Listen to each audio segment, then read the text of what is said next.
Okay, we're live, guys. We're live. Testing, testing, everyone. Testing, testing. Okay. Let me see if.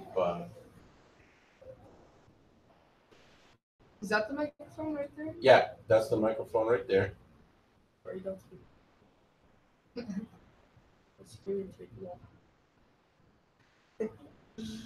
Hopefully, he'll join us soon.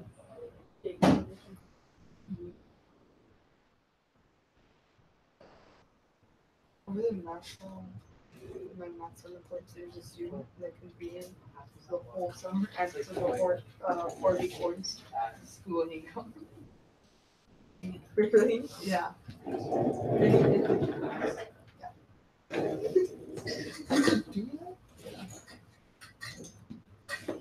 Because we only use Khan Academy, but there's some other maths STL, I think, for that. So everything was checked. Yeah, that's what she did. Or he actually. Let's see. We're almost ready, hopefully, guys. Oh, there he is. All right. Hey! What's up, Austin? How you doing? Great, great. How are you? Good, good. Nice to see you. Yeah, it's been a long time. It's been, what, like 4 years, right? Yeah, I'm graduating this year, so. Wow, amazing. Congratulations, buddy. I've got students here from GP Computer Science, but I'm also streaming this live on my channel, the Morel channel, for those students that unfortunately weren't able to make it, or some of them might be making it a little bit later on. But yeah. I want to try to take this opportunity first of all to thank you. I know that you're very busy, and I appreciate the time that you're giving us now to answer a bunch of questions for us about computer science and about your internship at Twitter and all that. Okay, so where do you want to start, Austin? Why don't you tell us a little bit about computer science?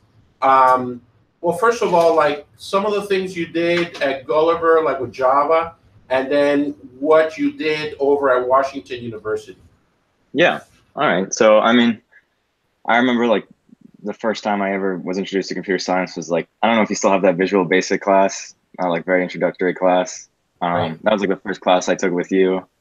After that, we did what I think C++ and then the Java AP course, which is what junior year, I think. And then I remember you helped me do those independent studies senior year, where I kind of went a little bit more in depth into Java, right? And did a little bit of Android development. And then I mean, I went to Washington University like with my computer science major already declared. I wasn't really that far ahead of everyone else. I got to skip like the introduction class because of the AP test, but that was pretty much it. I mean, yeah, I was pretty much on the same like level as everyone else going into it, but I guess the main thing is like I think second semester freshman year I got the opportunity to be like a teaching assistant for the introductory class, because most computer science programs allow for undergraduate teaching assistants, and that looks like great on your resume. So like I guess that's like the first thing, is just like really finding a way to make yourself stand out freshman year, or trying to think about how you want to. What is it that you taught? What is it that you taught as a TA over there? I taught with my freshman year. I taught just the introduction to computer science class. It's like basically the first half of the semester is mostly what you would cover in like the AP computer science course. And then the second half goes into data structures and algorithms a little bit more. And then after that, I was able to teach the actual data structures and algorithms course, which is not be a teaching assistant, which basically is just like helping, like basically you'll have like in college, you have like a lecture one day a week and then like a lab one day a week where you sit in the computer lab. And so I would be like grading the exams, and also I would be kind of roaming around the lab and helping students with their assignments. So that was like for algorithms, introduction to computer science, and introduction to computer engineering are the three courses I TA'd. And I've had a lot of recruiters tell me that looks really good on a resume. Great. Let me think. Besides that, I mean, any clubs that you can think of, the side projects are probably the biggest thing. Recruiters just love looking at your side project. And of course, freshman year, it's hard because, you don't know that much and it's an unfamiliar environment, but it's really, I think, about just making yourself thinking about how you want to stand out for sophomore, junior, and senior year? Well, one of the things, Austin, that Mr. De Vera, by the way, Mr. De Vera, say hi. Mr. De Vera joined our computer science department this year. He and I, we've known each other for about 6 years. One of the things, Austin, that we're doing here with all of our computer science students is having them enter a competition called the Congressional App Challenge, where they try to solve an issue that might be local in scope, and then they actually try to solve, or try to work towards solving the issue by creating an app. And it could be any platform, could be iOS, could be Android, React Native. And then if they win, they get to go to Washington and present their app in front of Congress. But one of the good things about going to Washington is they talk to STEM coordinators from Google, from Apple, from PayPal, from Amazon Web Services, as well as talk to the other kids all over the country that have won the challenge. So there's one winner for every district. So I think it's a wonderful opportunity for every student here. And I think it would be something in addition, to the app challenge. There might be some other things that we're going to try to do throughout the year to try, like you said, try to have them do these projects that are outside the confines of the school, Yeah. I guess, yeah. So that's like the main thing. What I've like figured out is like recruiters are always looking to see what students are doing outside of their classes that show like their interest. So like literally anything you can do that you can put on your resume outside of your class, huge for recruit. That's basically one of the main things they look for, I think. Okay, great. Now, Austin, it's my understanding that you did an internship with Twitter this summer. Tell us a little bit about that. Yeah. So I worked as a software engineer intern. Most computer science students try to go into software engineering. That's just like the generic path, unless you want to go into like product management. It's a little bit more difficult. Rather, it's more rare. Software engineering is like a more technical. It's basically like a development programming kind of job, but it can be like, you can do back-end development, you can do like web development, or like full stack is kind of where you connect everything together. I worked on a team called the Tools and Frameworks Engineering. It's like it's basically a team that develops tools that helps the other developers at Twitter test their products. So I was working on, it's called a proxy server, basically to send fake traffic to their web services so that they can test their APIs before they release them, or before they deploy them to like the actual like Twitter service. Because we have like, there exists like a fake Twitter within Twitter that's used to like kind of test everything and make sure everything's working. So people test all their stuff on there. And yeah, that's basically what I was working on this summer. And I would imagine it was a really awesome experience, right? It was a great experience. Yeah, I was on a very small team, but the office and everything is like what you'd expect from a company like that. It's crazy. Like it's not a 9-to-5 job. They don't care what time you show up. The pay is great. There's all sorts of free food. They have like guest chefs every day that come in. Yeah. It's just crazy. Yeah, it's really awesome.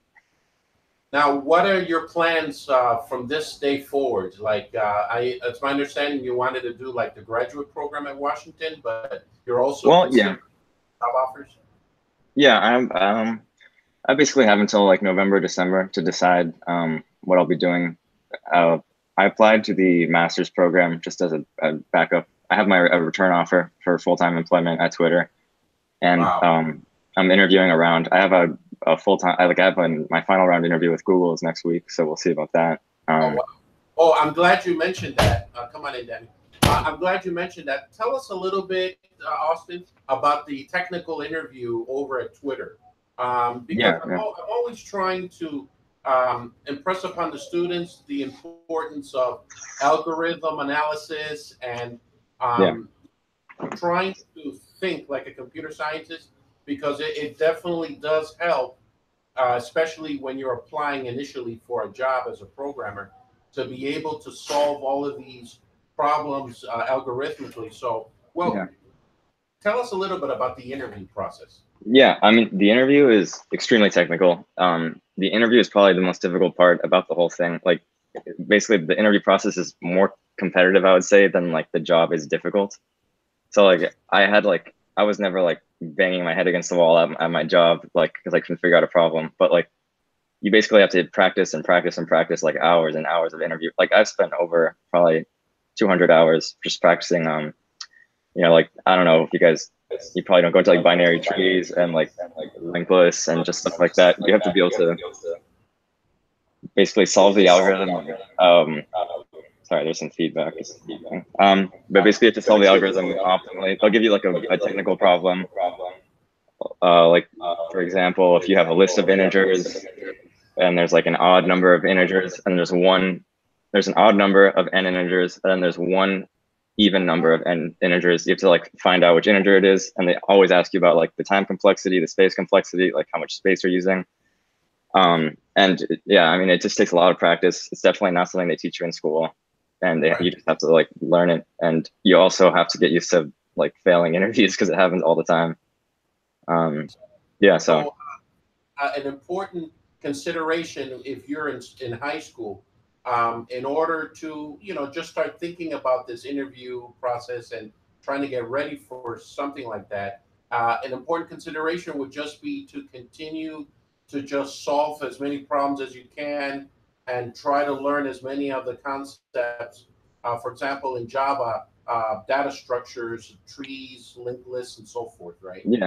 Yeah, it's huge because I mean, and in school you'll learn about them when you take like your algorithms and data structures course, which is usually the second or third computer science class you take. But they don't teach you the technical interviews are kind of just, they really build upon that, and you really have to be comfortable with it. And it really takes more than what you just learned in school. And that's not something that you'll really like, you won't be getting those kinds of questions as like a freshman, because you probably won't be applying to like software engineering internships, right? Like if you're going to be doing a freshman internship, it'll be like a freshman program, because they don't expect freshmen or sophomores even to know those kinds of things. Right. Because they expect you to have taken a data structures class and also have done all the preparation on your own. So that's usually geared towards senior. So yeah, so like freshmen and sophomores, it's important to think about it. Just like when you're taking your algorithms and data structures class, really to focus on like the key concepts, and then you'd be surprised at like how relevant they are in the field, even though it seems like so abstract. So just interject at any time, Austin, just so I can briefly summarize to the students here. Try to have them learn as much object-oriented programming as possible in high school.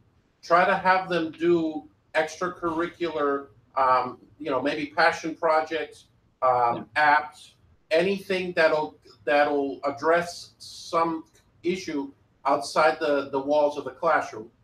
And then try to just on your own, try to do as much programming as you can as a way of building your algorithmic thinking skills, right? Did I kind of summarize what you were trying to convey? Yeah, I mean, and on campus, you'll always come across opportunities, and sometimes like you'll be hesitant, but it's really important just to like, if there's anything that can help, just to, like jump on it, make sure you're on it.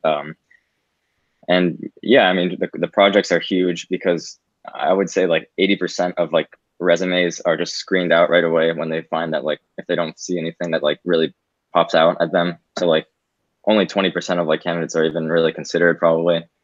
So it's all about like just making yourself stand out. And then once you make yourself stand out, then you have to demonstrate like your technical ability, which hopefully you would have practiced. Of course, that's not so like, that's more geared towards like seniors or juniors and seniors, but like you have to start thinking about it freshman year, you know, it starts slow, but then like it starts to ramp up. Okay, great. Now, Austin, I appreciate all of this. This information has been amazing. I just want to give the students here an opportunity to just ask you a few questions. Do you have a little bit more time to spend? Okay, so let's start off. Anybody? Does anyone? Jake, you have a question? What surprises you the most about like going down this track and going to Twitter? Sorry, could you repeat that? What surprised you the most going down this track, like going to Twitter? What has been the most fascinating or the most surprising aspect of this journey, like going, working as a TA and then eventually interning at Twitter? What's been like the most surprising thing or the most interesting experience you've had? I would say, as far as like while I'm in school, the most surprising thing is I've seen people who are like significantly smarter than I am, who are like unable to find internships at like top companies. just because they don't know how to make themselves stand out, or because they simply don't know that they have to like practice like their technical skills outside of the classroom, because they'll have like a 4.0 GPA, like be a better student and like be significantly smarter, but they just don't know how to they don't know about the process. So it's important to learn about like, you know, what the companies are looking for in a candidate.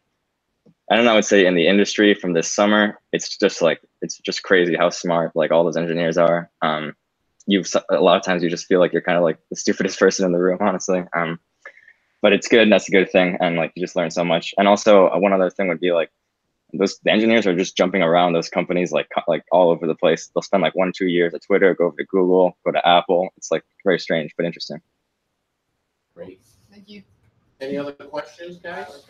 Question from John. Okay. Go ahead, John.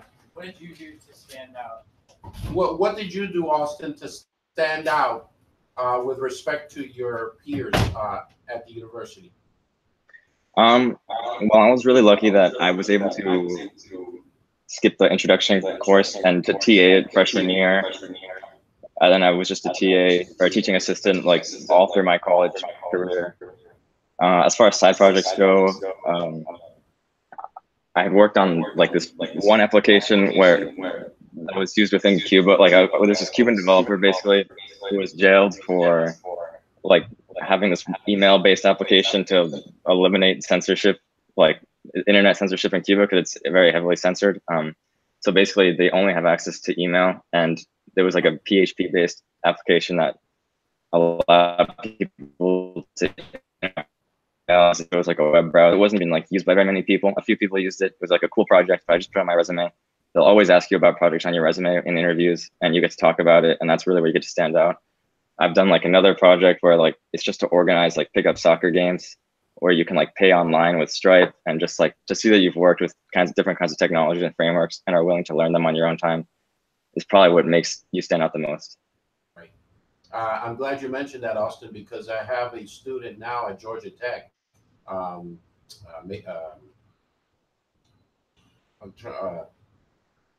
Maxine, and he was telling me how one of the things that they were impressed by over at Georgia Tech, and the company that he interned with over the summer, was the fact that he knew his Java, he knew data structures like you do and all that, but he was able to learn things like Ruby on Rails, over the course of a few weeks, and be able to create an app with Ruby and so forth. So that's an important point. It's not just about learning the concepts, in class and going on to the following class. It's also learning these technologies outside of the curriculum, and just being proficient in as many technologies as possible, working with different APIs and so forth, right? Yeah, just showing that you're willing to learn. And also when you're like developing an application, rather like when you're in school working on a project, you follow what the project tells you to. When you're working on an application, like a side project on your own, you have to make like your own design decisions and your own decisions, and the recruiters want to hear about like your thought process and why you're making these decisions and the trade-offs involved in the decisions. And that's like the biggest thing, I think. Right. Okay, wonderful. Any other questions, guys? Questions? One last question. Sure. Oh, what would you have done differently looking back? If there's anything, what would you have done differently? I think there were some freshman and sophomore programs like Facebook, Google, all have them. I didn't think I knew enough freshman year to really like go for those, but I think if I had done those, then maybe my whole trajectory would have been a lot different. So basically taking a little more risks and trying to do things maybe outside your comfort zone in an effort to maybe grow and possibly learn things that one would normally feel would be outside their scope, right? Or outside their grasp. I think so, yeah. And as a freshman talking to people that are older than you, it's like pretty scary talking to juniors and seniors. Like once you get on campus, who have like done what you've done and who are just further on the same path that you are. But you can learn probably the most from them than from anyone else. Oh, wonderful, wonderful. Austin, do you have any questions for us? Do you have? I just want to let you know just real briefly, some of the things that we're doing here in computer science. Yeah. Got some wonderful, wonderful groups of kids that are right now, like I said, currently working on the Congressional App Challenge. We were very lucky last year. Of the 5 places in our district, we placed 4 out of the 5. We actually won the app challenge for our district, and the team that won, they created an app to help people better differentiate between the colors green and red for people that are colorblind that have something called anomalous trichromacy. They were able to get it's called Chromatilt, the app. They were able to get the app up on the Play Store, and then they actually presented in Washington in front of members of Congress. They also got an opportunity to take some really fantastic classes up there while they were there on machine learning and so forth. And of course, they were able to network with a bunch of different companies. So that's one of the nice things about the App Challenge. Another thing that we're doing with our club, I don't know if you remember Recycle Refurbish, where we actually take equipment that's been donated and we fix up the equipment and then we donate it to needy organizations or students so that they could use technology in their education and so forth. Another thing we're doing is we're setting up different seminars that are student run. It's student led, student driven, where we just finished something on React Native, and then I think next week they're doing something on machine learning. So that's another thing we're doing. I mean, those things are all huge. Like when I was a senior, I wasn't even in high school. I wasn't even thinking about that kind of thing. Like if you guys, if any of you guys are involved in those sorts of things, and you're like way ahead of the curve, which is I think a really good thing. Well, thank you. I appreciate the feedback. Austin, I want to thank you for your time today. This has been such an awesome experience. Please let me know when you're in Miami. I definitely want to get together with you. And more importantly, I want you to come into the classroom and I want you to see some of the wonderful things that we're doing, okay? Okay, yeah, for sure. I'll definitely let you know. Okay, and I've got your email, I've got your phone, so I'll be contacting you really soon, okay? Okay, yeah, thanks so much. Does anyone have any other final questions or comments? Okay, Austin, thank you very much. Round of applause, guys, for Austin. Okay. Thanks a lot, Austin, and we'll be in touch, okay? All right, thanks so much. Yeah, I'm gonna say. Okay, all right, thank you. Talk soon. Bye.